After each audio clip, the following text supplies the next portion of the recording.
where you're at, where you guys call home, sort of down the line, and then we'll jump off from there. Okay. Pretty much Florida and Vegas. You call home. Well, I live in Caesar's Palace, so Las Vegas, that's my home right now. Fair enough. Stuck in the palace. I live here now full time. Great. Obviously born and raised in Miami, but I love it here in the desert. And I'm in Hallandale Beach, Florida still. Cool. Are you still doing some DJ and stuff? Music producing and also poker. So, My man. both. Anything that has to do with a table. Yeah. So I was hoping first we could jump back a little bit.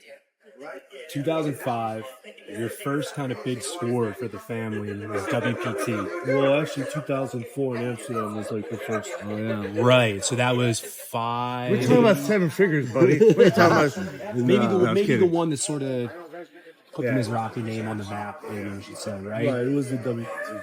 Will you guys tell me a little bit about kind of, you made the final table. It's maybe the night before, sort of what was going on as you guys were all kind of, I'm sure, together and like, this is a big deal, right? Yeah. This is kind of one of the first big ones. Is there anybody that touch me in a little bit on sort of what that was like? 2005, was that Borgata or that was? 2000. No, it was Tunica, and then Commerce. That's when Dan Negreanu won out of me. With the 8, 7 versus 8s, and he won out of me. And actually, it was a great story. Actually, I came back home, and then we were playing online poker and ended up winning the tournament, too. That tournament. Then next week later, I flew to LA and won the 1.7 million. So that's what probably got us all on the map. And Rob won the one in Amsterdam in 2004. Right. That's awesome. What do you guys think your best game is, each of you? And do you agree with the answer that they're giving? By the way, I'll let you know. Probably Omaha High Low. Okay. Limit? Like, let's show 8? Any version, mostly pot limit. It's the dealer's choice champion. He's good at all of them. Fair enough. Yeah. So Rob's a beast. I don't know. My favorite game is probably the stud game, stud high low or stud high. Okay. Yeah, we want racing stud high low too. I say my favorite game is probably triple draw, but it's not my best game. Okay. It's the most interesting game, most fun game. But obviously my best results are no limit hold'em. Sure. And but I love every game. I can play every game. Absolutely. Can't play like these guys. But video poker. Yeah. Top level video poker players, yes. Yeah. Is there anything you guys miss about the old days? You guys have been around for 20 years plus. Well, is there anything you guys definitely playing home games together? I think the most exciting moment was in 2010 when we all cashed in the main event. And then we all got deep. I took a really bad beat to John Racner. It was a sick hand. That's one of the few hands I remember. The flop came 8, 9, 10. I got Jack Queen. It was rainbow. He had Ace 10 and it came running 9, 10. And I folded on the river. And then I asked him at the end. He's like, good fold, Rob. When we became buddies. Yeah. So that was a pretty exciting moment. And actually, the first event that year was the 50K championship, and we came first, and he knocked me out in 5th.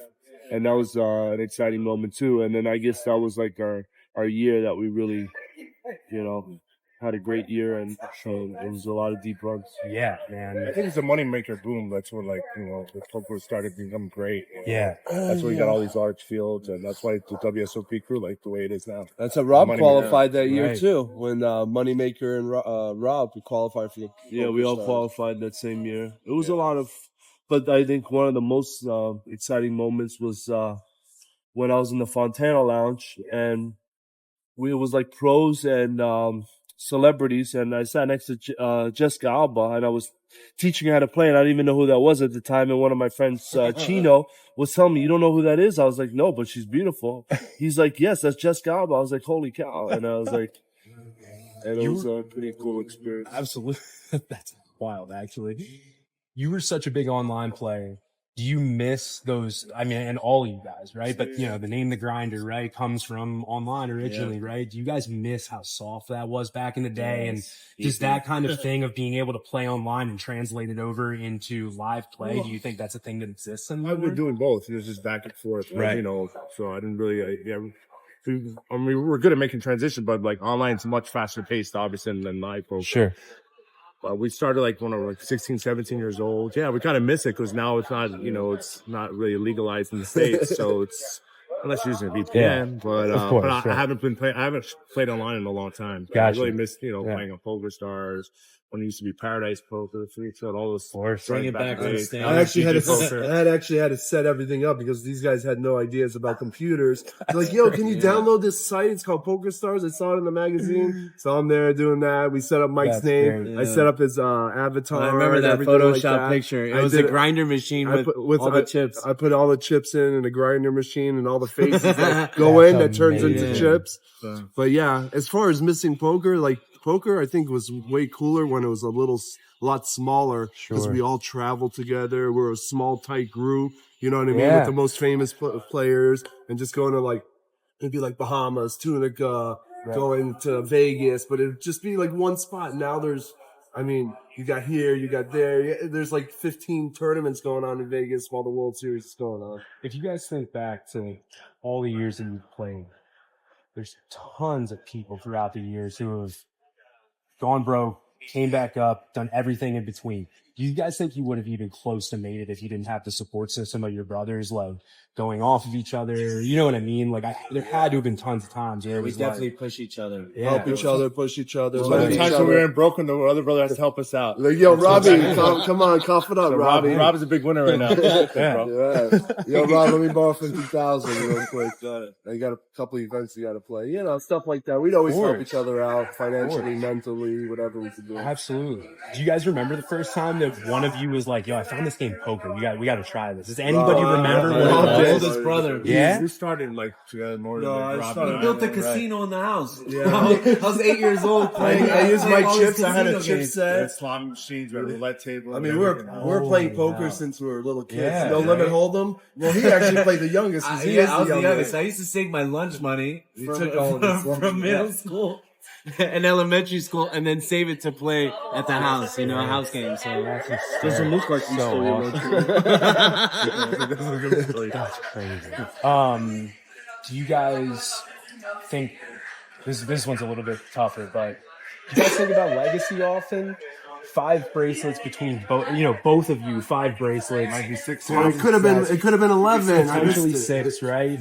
There's people with less bracelets and less accolades. They don't have 3 PDC wins. They don't have a fucking main event final table. Do you guys think about legacy? And, I'm just going to say this out loud. I personally don't think the story of poker could be told without the Mizrachi name, right? The PPC is the biggest tournament in the world. The main event is the most prestigious tournament, right?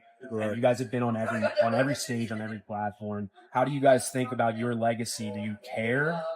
Is something like the Hall of Fame matter to you? Does something like winning more bracelets matter? I'm sorry, I'm throwing a lot at you, but tell me what you think about when you think about definitely it. matters. I mean, it just depends. We gotta take our games to the next level and keep winning and be on top of our game. And there's a lot more to learn. You could always get better. There's always more studying with all these solvers and all these new technologies where all these young guys are just Quote from the movie: "Heroes can remember, but legends never die." My man. Yes. Yep. Sandlot. Of course. So yeah, you got to keep improving and Right. and keep winning. Otherwise, you're gonna be behind your game. I was I was nominated for the Hall of Fame a few times, Right. but I haven't got picked yet. I'm assuming in a few years from now I'll get. It's a lot tougher now. I would love to see him I on would there. definitely for love sure. to see him on the wall. I think Mike deserves a banner I for just haven't sure. played many tournaments. I'm playing more He's cash. gotta go for Yeah. I haven't played yeah. many tournaments at all. So got I you. just started, getting back to the tournaments. Yeah. I play a little bit here and there. When you guys think about life now, right? There had to have been a period of time where poker was the biggest thing, right? That you had to eat. You don't get as successful as you do if you're not eating, drinking it, and sleeping it, right? Now, right? You guys have been in the game for 20 years. Tons of things have happened. Successful careers outside of poker, and I'm sure you guys have had too. Is poker the most important thing to you anymore, or has life kind of slipped in and now, family and business and things like that are kind of the thing that has poker's taken a back seat to? Well, family will always be first, Sure. That's your first. Family first always. Then poker, then health, then poker. Sure. So Yeah, poker's in our blood no matter what. poker, It's like it always it's puts like food on the riding a table. bike for us. Yeah. No matter what, we're always in the game. We know how to evolve in it. Yeah. No matter what changes that brings to the game of poker, we're in there. You know what I mean? We make it happen. Do you guys get motivated by that bracelet number at all? Like, Yeah, is it's there nice is to catch there a up to number them. you're It's, thinking I of? mean, we always, it's unlimited. You want as many as you can win. Rob caught up to me, so I said I decided to play a No, tournament. it's time to get back I in, got yeah. deep in one, and then I got unlucky, but and that was it. I played maybe one or two after that. Yeah. That was it. It means a lot, I but plan on playing today. yeah, it means a lot, but you know what I mean? We just mess around. It's not really a competition. Like, I got 5, you got 4. You know what I mean? I missed one. We could have had 11 last summer. I came second, so could have been 11. Actually, it could have been 13 because I came second, 4th, and 10th. Yeah. I had shots at 3 bracelets last summer at the end. So, I mean, I'm still Heads up happy. for one, right? What's You got that? heads up for one. Heads right? up for one, that- yeah. The last event. It was One of the last it events. was a 1,500 hold'em. I think it was. $1,000 freeze out. Freeze out. Yeah. It makes the final table when I'm not in Vegas. Yeah. These guys weren't Right. even in my rail. That was the end of the series. I actually begged Rob. I was like, Rob, come play this last one. He's like, no, you got it.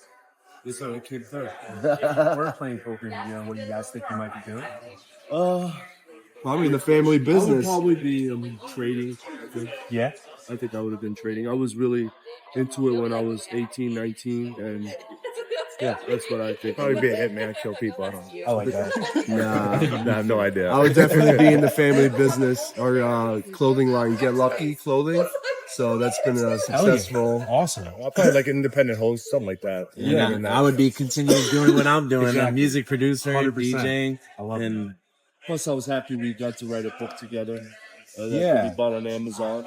The horse. that's book. something I thought about too. Like for when you brought up the legacy and what you Right. saw overall as a picture of what we will leave behind, I definitely thought about like a documentary movie or a book. With all of us, either we play the role or Is there another stud book coming out that I'm potentially told about? If you don't want me to mention might it, that's be a book okay. in the future, but Yeah? not nothing. Maybe Maybe if he wins the stud tournament today, that will come up more. But he already won it before. Seems like an easy in, honestly. maybe a book of the Mizrachi lifestyle. Yeah. Our ups and downs, slips and falls, but You really quickly mentioned studying, and that's something that fascinates me for people that have been in the game for 20 years and play all of the games really well, because it seems that No Limit is kind of the one that has sort of gotten away from everybody with the evolution of solvers and whatnot. Do you guys still kind of come in and the mixed game crowd though? This is mine. I mean, if right? I had a choice, I'd prefer to play mixed games. Yeah. And I don't play like big high roll or no limits. Right. Not that I just like playing with I enjoy playing with bad players. Large players. I have no ego. 100%. I'd rather play 101K tournaments than 100K tournaments. Do you think that's where you I found think it'd be more profitable. Do you think that's where you found your sweet spot? Is in large Yeah, open field tournaments? I mean, I play good against good players, but I play really great against bad players too. and I play makes sense. these are the skill sets that And embrace I just hate the things that people take it serious. I like to socialize, have fun at the table. Some people it's take it too serious and very on these uptight. tables. So I enjoy playing with players recreational players. every time I'm at a I like to table, play with the best players. I don't know why I do well against them. he just likes to beat them up, And punish against the them. bad players, I just overthink, and then I just kind of My thing is, I'm always enjoying at the poker table. I make everybody laugh. There's not one person that doesn't laugh when I sit at the table. We're always having a good time, and I'm like, hey guys, I'm not here to make money. I'm just here to make friends. And they all start cracking up. I mean, we're always having fun no matter what. I have fun at the tables no matter what. If I get bust out, I leave with a smile. I win, whatever. I win, smile, and on to the next. And so you guys are still having fun with Always. I don't want to take their soul, but Of course. crushing dreams here. Having fun and smiling and having a good time and winning is just the cherry on top.